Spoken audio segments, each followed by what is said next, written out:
જય સ્વામિનારાયણ વિદ્યાર્થી મિત્રો, કેમ છો? મજામાં છો ને? ચાલો, દરેક વિદ્યાર્થી મિત્રો તૈયાર થઈ ગયા છો ને? ચાલો, દરેક વિદ્યાર્થી મિત્રોએ પાઠ્યપુસ્તક, નોટ, પેન લઈ લીધા છે ને? તો ચાલો, ધોરણ 7 સામાજિક વિજ્ઞાન પાઠ 16 જાતિગત ભિન્નતા. વિદ્યાર્થી મિત્રો, આજે આપણે આ પાઠનો અભ્યાસ કરવાનો છે. એમાં આપણે શરૂઆત કરીએ તો આપણા દેશમાં છોકરા અને છોકરીઓના ઉછેરમાં ક્યારેક સમાનતા તો કેટલીક વખત અસમાનતા પણ જોવા મળે છે.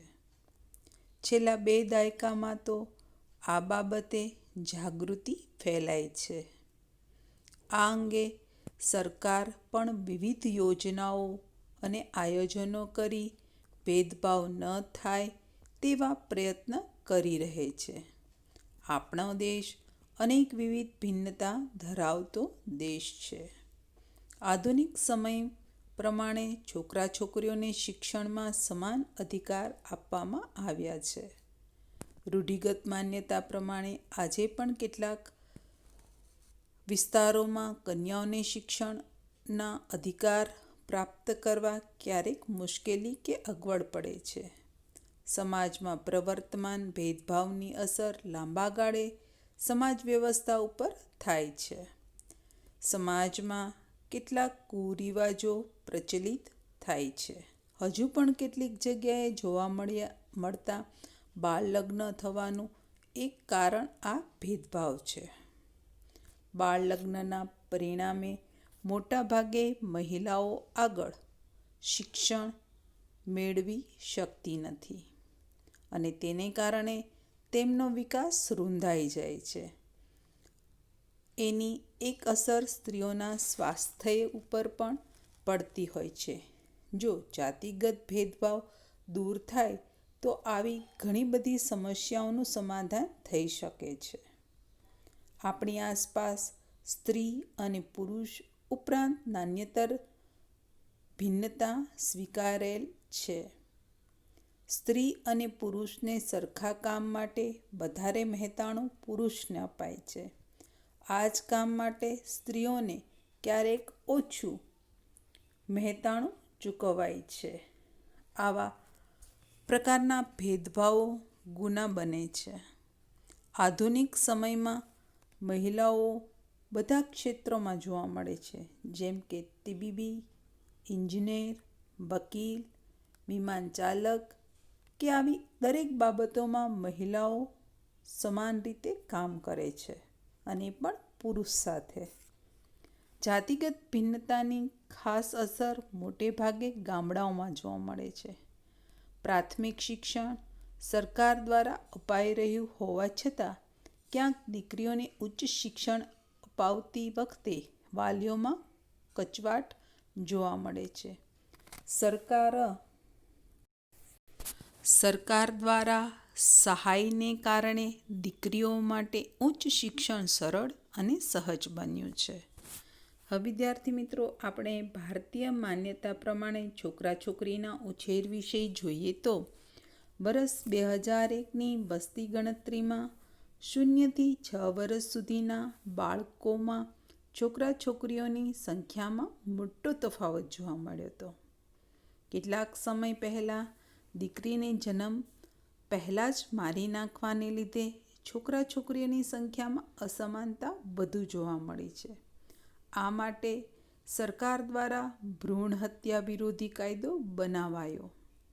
ગર્ભમાં દીકરો કે દીકરીનું પરીક્ષણ પણ ગુનો બને છે. ભારતીય માન્યતા પ્રમાણે પોતાનો વારસો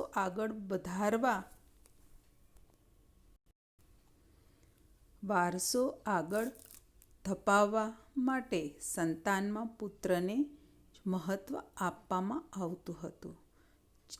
છેલ્લા દાયકામાં સામાજિક રીતે મહિલાઓની ભાગીદારીએ આ માન્યતામાં ખૂબ મોટો પ્રભાવ ઊભો કર્યો છે. તો વિદ્યાર્થી મિત્રો, હવે આ પાઠની અંદર આપણે પછીનો જે ટૉપિક છે, રૂઢિગત માન્યતા અને બીજા જે ટોપિકો છે હવે એનો ચિત્ર સાથે એનો અભ્યાસ કરીશું. તો ચાલો.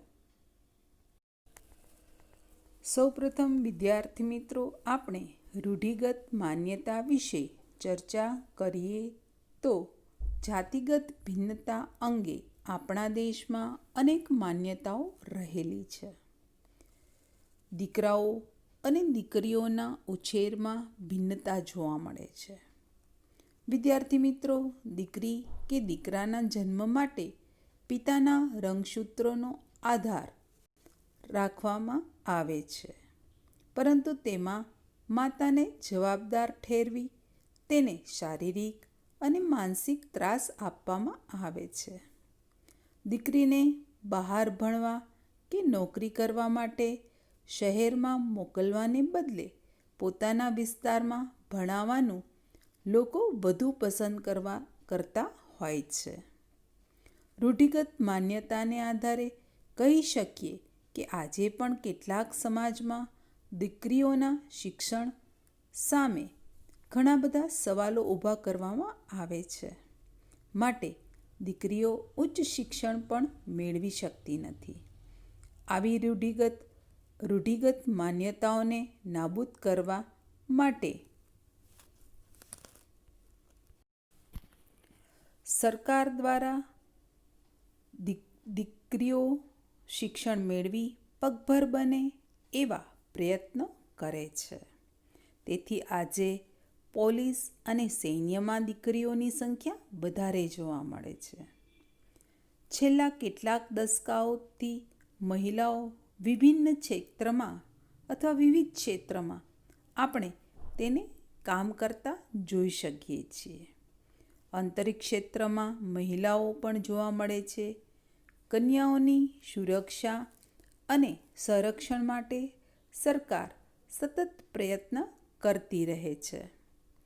કન્યાઓને ઉચ્ચ શિક્ષણ મેળવવા માટે રાજ્ય સરકાર દ્વારા વિશેષ સહાય આપવામાં પણ આવે છે.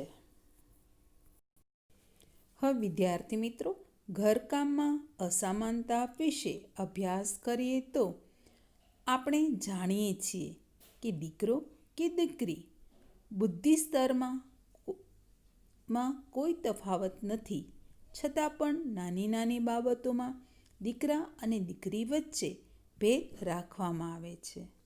આ ભેદ સમાજ માટે એક સામાજિક સમસ્યા છે. ઘરના નાના મોટા કામ માટે કે સાયકલ કે અન્ય વાહન ચલાવવા કે શીખવામાં પણ તફાવત રાખવામાં આવતો હોય છે. તમે વિદ્યાર્થી મિત્રો ક્યાંક જોયું હશે કે સ્ત્રીઓને ઘર, શાળા કે જાહેર સ્થળોમાં પણ પુરુષો અને સ્ત્રીઓ વચ્ચે આવા ભેદભાવ રાખવામાં આવે છે. હવે વિદ્યાર્થી મિત્રો આપણે ગૃહિણીનું મૂલ્ય અને એના જીવન વિશે જોઈએ તો ગૃહિણીનું મૂલ્ય અને જીવનની વાત કરીએ તો આજે પણ કેટલાક કુટુંબોમાં મહિલાઓ કામ કરે છે. તે રસોડામાં રસોઈ બનાવે છે, બાળ ઉછેરનું કાર્ય કરે છે. તેના કોઈ હિસ્સો આર્થિક ઉપાર્જન કે રાષ્ટ્રીય આંકમાં ગણાતો નથી. આપણે જાણીએ છીએ કે મકાનને ઘર બનાવવાનું કામ મહિલા દ્વારા શક્ય બને છે. મહિલાઓ ઘર સંભાળે, બાળ ઉછેરની સાથે સાથે અન્ય જવાબદારીઓમાં પણ અગ્રેસર છે. ઘરની જવાબદારીઓ પણ નિભાવતા હોય છે. આધુનિક સમયમાં મહિલાઓ પડકારોનો સામનો કરતી થઈ છે. ઘરમાં પોતાની તમામ ફરજોની સાથે ઘરનું સંચાલન અને આર્થિક બાબતોમાં પણ સહભાગી બને છે.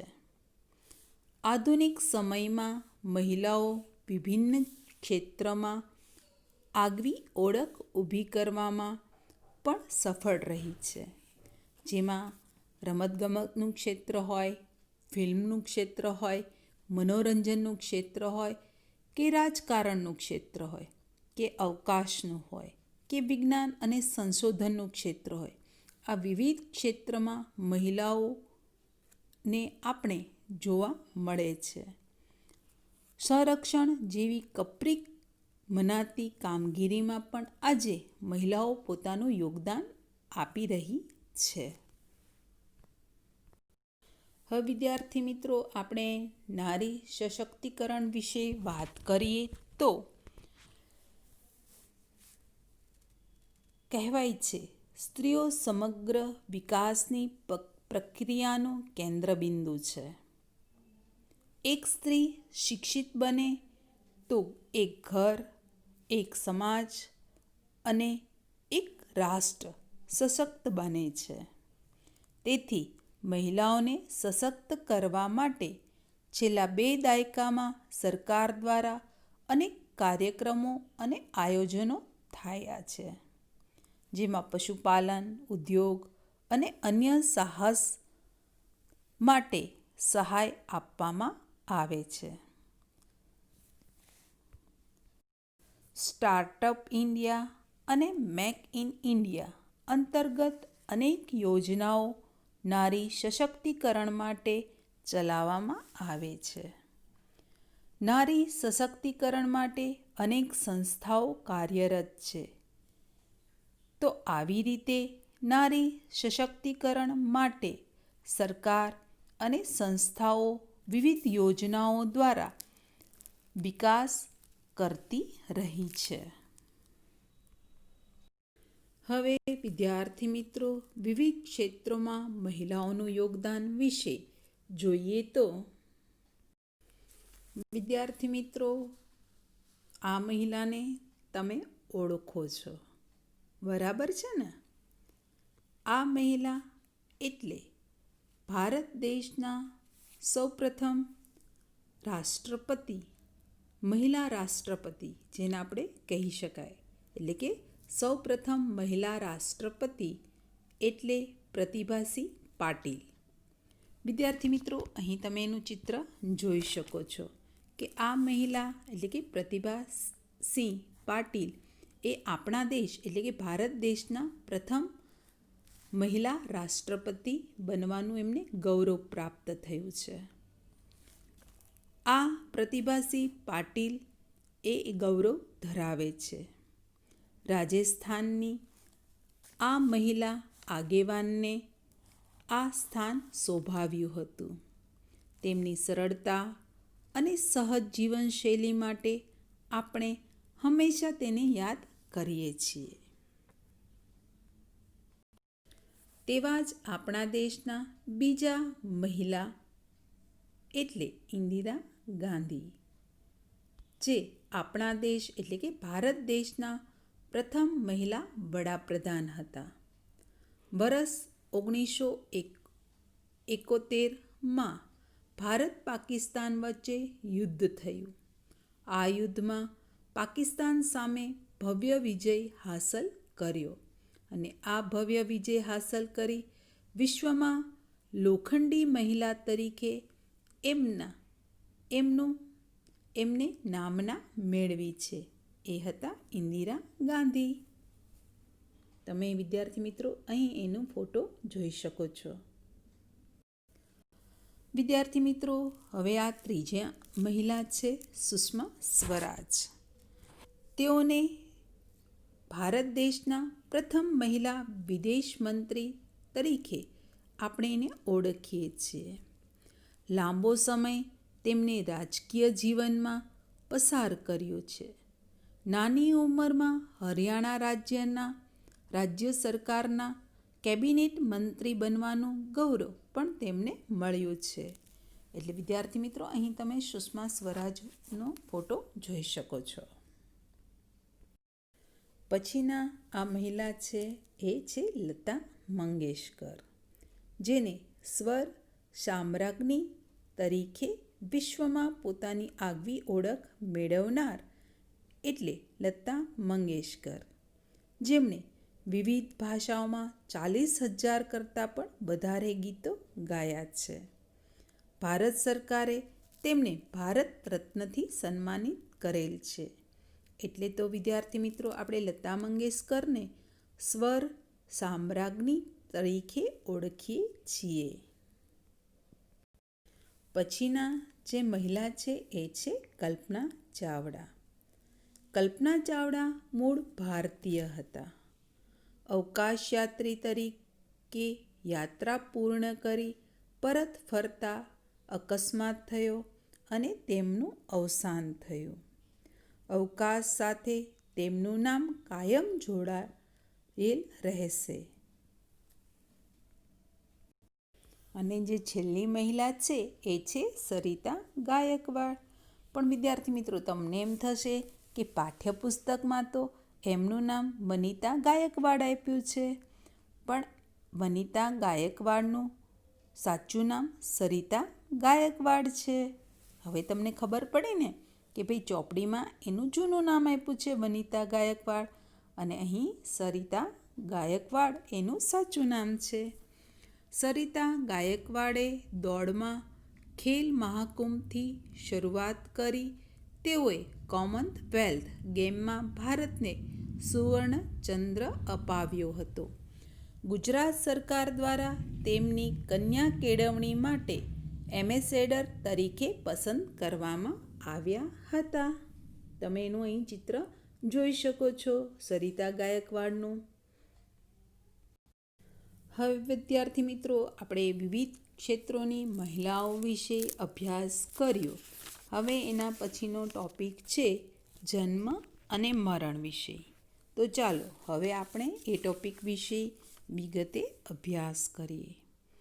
ભારતમાં જન્મ પ્રમાણની વાત કરીએ તો આપણા દેશમાં દર 10 વર્ષે કેન્દ્ર સરકાર દ્વારા વસ્તી ગણતરી કરવામાં આવે છે. 1872માં સૌપ્રથમ લોર્ડ મેયોએ ભારતમાં સૌપ્રથમ વસ્તી ગણતરીની શરૂઆત કરી હતી. 1881માં લોર્ડ રિપરે તેની વ્યવસ્થિત શરૂઆત કરી.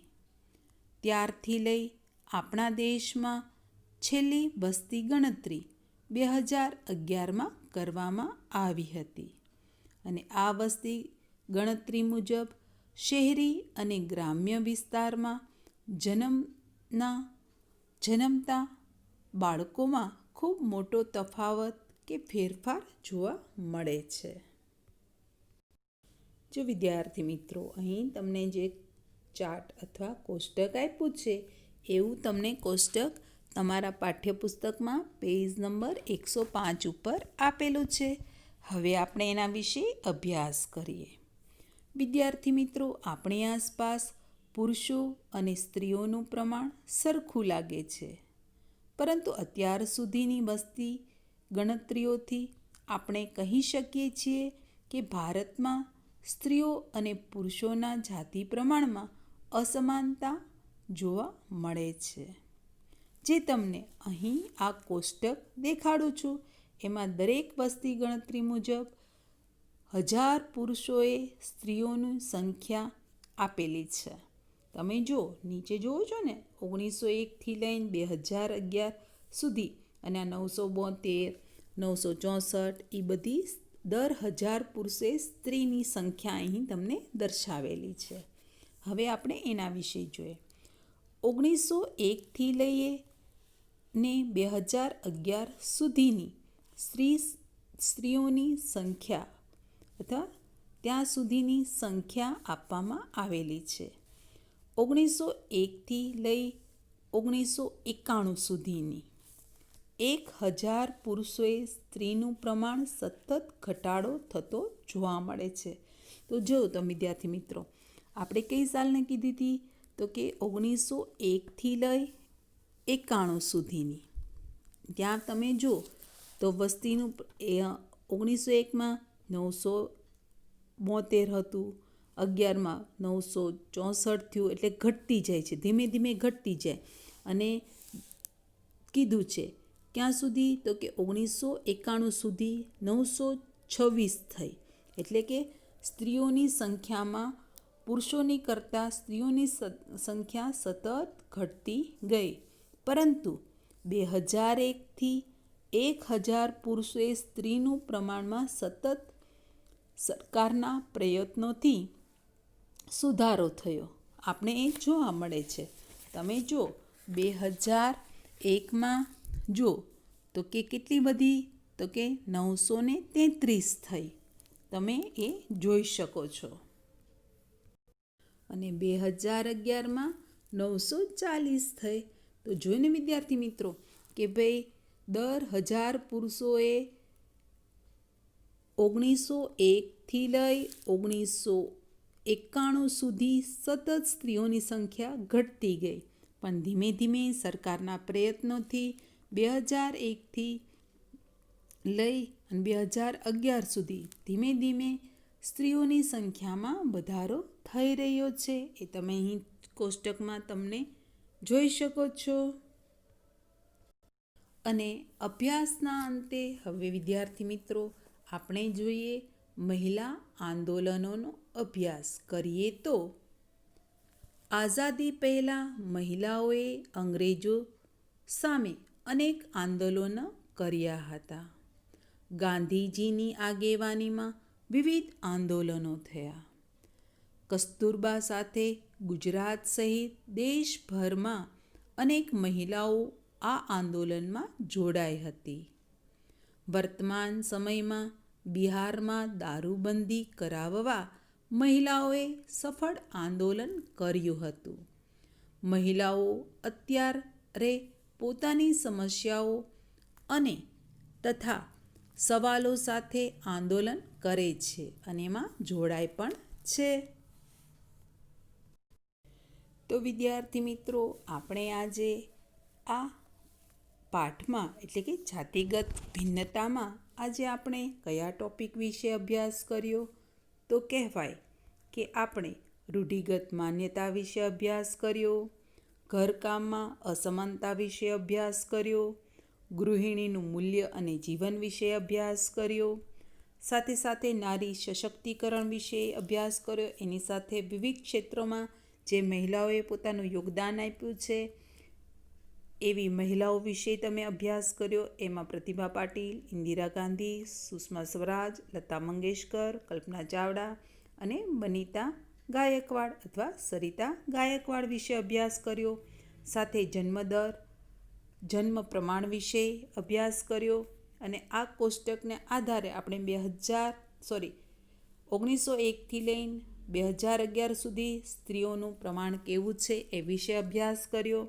અને સાથે સાથે મહિલાઓના આંદોલન વિશે પણ વિદ્યાર્થી મિત્રો આપણે આ પાઠની અંદર અભ્યાસ કર્યો. તો વિદ્યાર્થી મિત્રો આ પાઠ અહીં પૂરો થાય છે. જય સ્વામિનારાયણ વિદ્યાર્થી મિત્રો.